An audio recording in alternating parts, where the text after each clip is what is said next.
Assalamualaikum warahmatullahi wabarakatuh. Selamat pagi anak-anak. Bagaimana kabar kalian? Semoga kita selalu dalam keadaan sehat walafiat.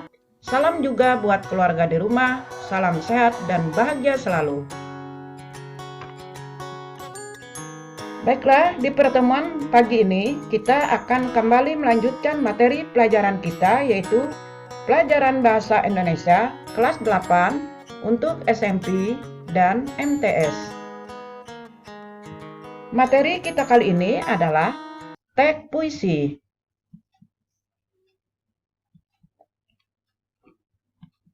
Tentu kalian masih ingat dengan materi kita sebelumnya. Pada pelajaran yang lalu, kita membahas tentang menulis teks eksposisi. Nah, di pertemuan kita pagi hari ini, kita belajar tentang teks puisi. Sebelum kita belajar materi ini, ada baiknya Ibu akan menyampaikan tentang kompetensi dasar kita, yaitu 3.7, mengidentifikasi unsur-unsur pembangun teks puisi yang diperdengarkan atau dibaca.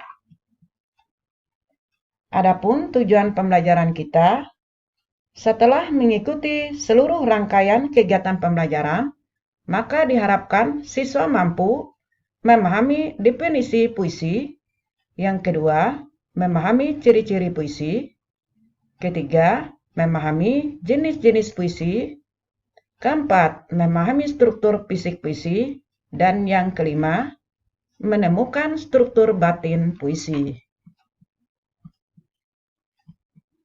Teks puisi mempelajari tentang definisi, ciri, dan jenis puisi, dan unsur-unsur pembangun puisi.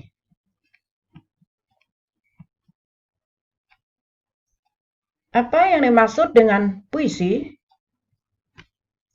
Puisi adalah karya sastra yang dipadatkan, dipersingkat, dan diberi irama dengan bunyi yang padu dan pemilihan kata-kata yang khas. Menurut Herman Jiwoloyo, seorang guru besar pendidikan bahasa dan sastra, puisi adalah karya sastra yang mengungkapkan pikiran dan perasaan penyair secara imajinatif dan disusun dengan semua kekuatan bahasa yang berpusat pada struktur fisik dan batin.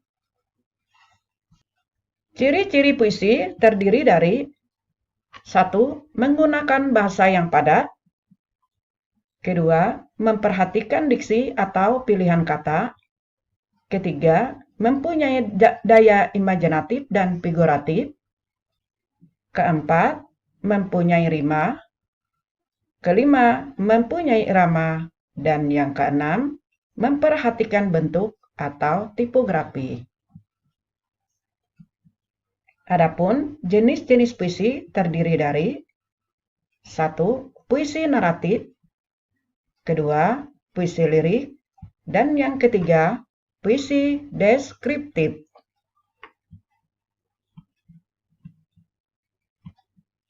Puisi naratif. Puisi naratif adalah puisi yang mengandung suatu cerita menjadi pelaku, perwatakan, atau rangkaian peristiwa tertentu yang menjalin suatu cerita. Puisi naratif terdiri dari 1. Balada, 2. Romansa. Puisi balada adalah puisi yang objektif menggambarkan perilaku seseorang, baik lewat dialog maupun monolog, sehingga mengandung suatu gambaran kisah tertentu. Contohnya adalah Balada Orang-orang Tercinta, karya W.S. Rendra. Yang kedua adalah puisi romansa. Puisi romansa adalah jenis puisi cerita yang menggunakan bahasa romantik yang berisi kisah percintaan yang diselingi perkelahian dan petualangan. Contohnya adalah Surga Cinta, karya W.S. Rendra. Kemudian puisi lirik. Puisi lirik adalah puisi yang berisi luapan batin individual penyairnya dengan segala macam endapan pengalaman, sikap, dan suasana batin yang melingkupinya. Puisi lirik terdiri dari elegi, serenada, dan ode. Elegi adalah puisi ratapan yang mengungkapkan perasaan duka atau sedih. Contohnya adalah Elegi Jakarta, karya Asrul Sani. Kemudian puisi lirik yang kedua adalah serenada. Serenada adalah sajak percintaan yang dapat dinyanyikan. Contohnya, Serenada Biru, karya W.S. Rendra. Kemudian, puisi lirik yang ketiga adalah ode. Ode adalah puisi yang berisi pujian terhadap seseorang, suatu hal, atau suatu keadaan. Contoh, Teratai, karya Sanusi Pane.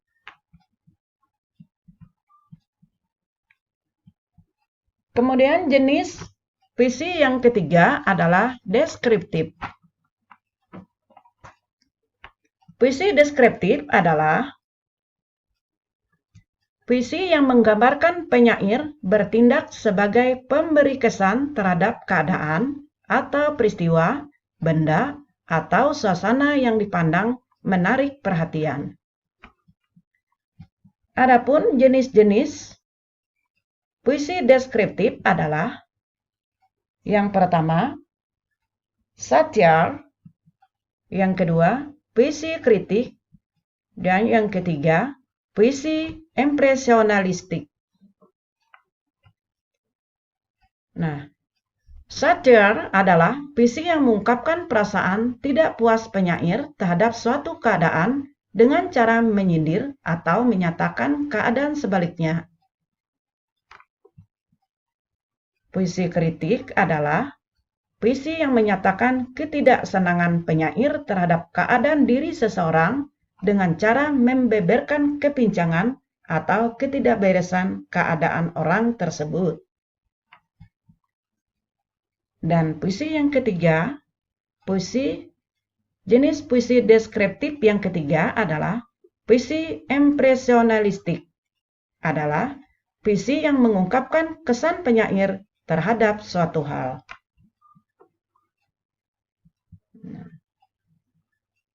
Kemudian, unsur-unsur pembangun puisi. Unsur pembangun puisi terdiri dari satu, unsur fisik puisi. Yang kedua, unsur batin puisi. Struktur fisik puisi.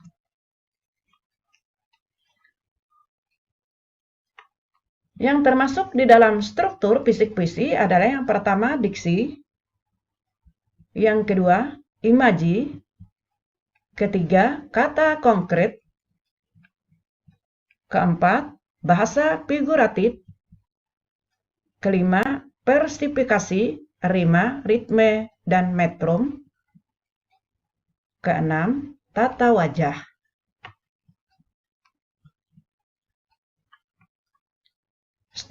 Struktur fisik puisi yang pertama yaitu diksi. Diksi adalah pemilihan kata-kata yang dilakukan oleh penyair dalam puisinya. Pemilihan kata-kata dalam puisi berkaitan erat dengan makna, rima, dan urutan kata dalam puisi. Oleh karena itu, kata-kata yang disajikan dalam puisi harus dipilih secermat mungkin. Kemudian imaji. Imaji adalah kata atau susunan kata-kata yang dapat mengungkapkan pengalaman indrawi, seperti penglihatan, pendengaran, dan perasaan. Imaji dapat mengakibatkan pembaca seakan-akan melihat, mendengar, dan merasakan sesuatu yang dialami penyair. Kemudian kata konkret. Kata konkret adalah kata yang dapat ditangkap oleh indera yang memungkinkan munculnya imaji. Kata-kata konkret berhubungan dengan kiasan atau lambang, yaitu gadis kecil berkaleng kecil yang melukiskan seseorang pengemis. Bahasa figuratif atau majas. Bahasa figuratif atau majas adalah bahasa berkias yang dapat menghidupkan atau meningkatkan efek dan menimbulkan konotasi tertentu. Menurut Kamus Besar Bahasa Indonesia, majas adalah cara melukiskan sesuatu dengan cara menyamakan dengan sesuatu yang lain atau kiasan. Nah, ada beberapa jenis majas yang sering digunakan dalam penulisan puisi. Beberapa majas dalam penulisan puisi adalah yang pertama, majas personifikasi. Majas personifikasi adalah gaya bahasa yang melukiskan benda mati yang diungkapkan seperti manusia. Yang kedua adalah majas hiperbola. Majas hiperbola ini adalah gaya bahasa yang melukiskan keadaan secara berlebih-lebihan.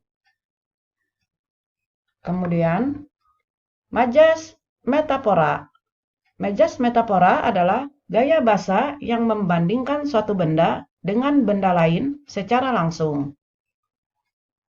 Contohnya dengan menggunakan kata-kata seperti bagaikan dan bak.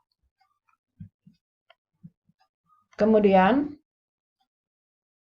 majas metonimia. Majas metonimia adalah gaya bahasa yang menggunakan benda yang dimaksud dengan sebuah nama atau merek dagang.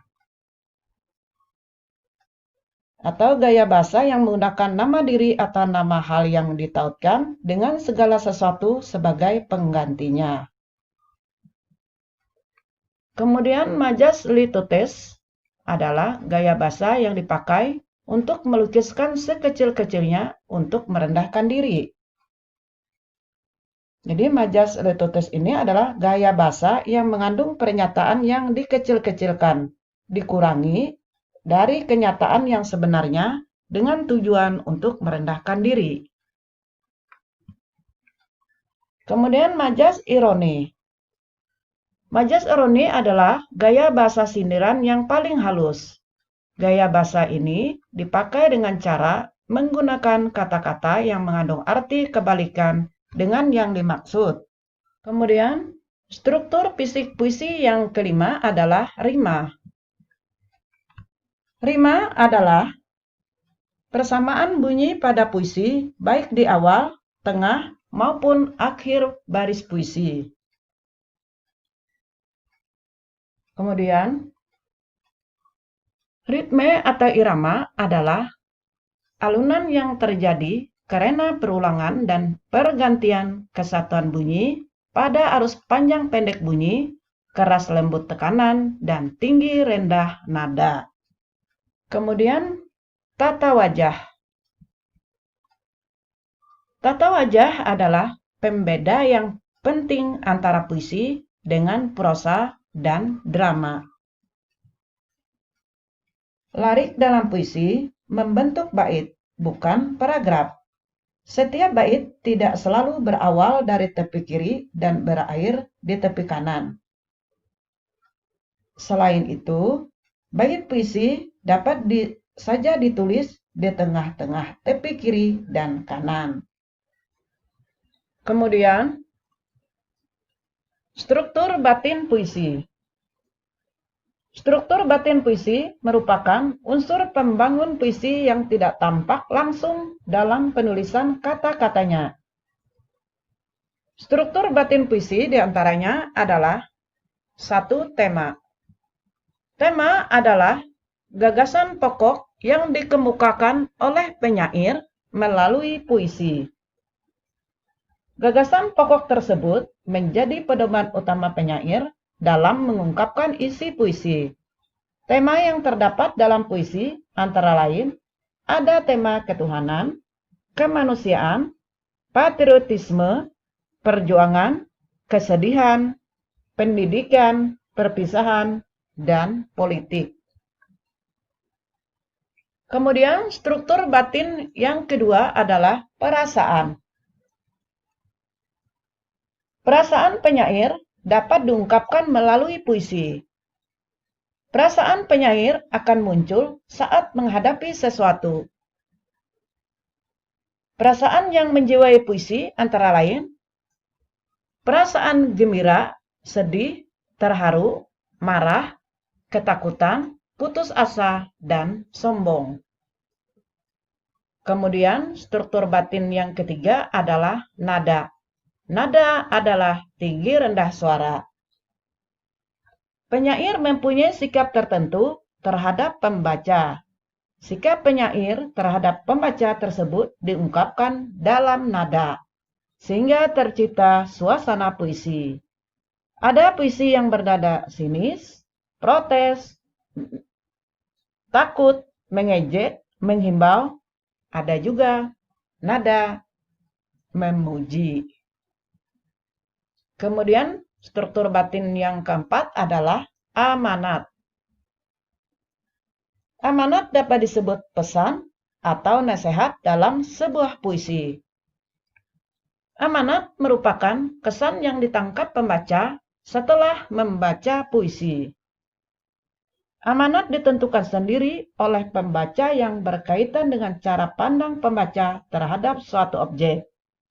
Meskipun demikian, amanat tidak dapat lepas dari tema yang dikemukakan penyair. Nah, anak-anak, demikianlah tentang teks puisi. Nah, sekarang ini kalian kerjakan soal yang pertama. Apa yang dimaksud dengan balada? Kemudian soal yang kedua, sebutkan struktur batin puisi. Ibu bacakan lagi. Apa yang dimaksud dengan balada? Soal yang kedua, sebutkan struktur batin puisi. Selamat bekerja. Semoga sukses selalu. Nah, anak-anak, mungkin ini dulu yang dapat Ibu sampaikan. Salah hilap, mohon maaf. Terima kasih atas perhatiannya. Semoga bermanfaat. Ibu akhiri. Assalamualaikum warahmatullahi wabarakatuh.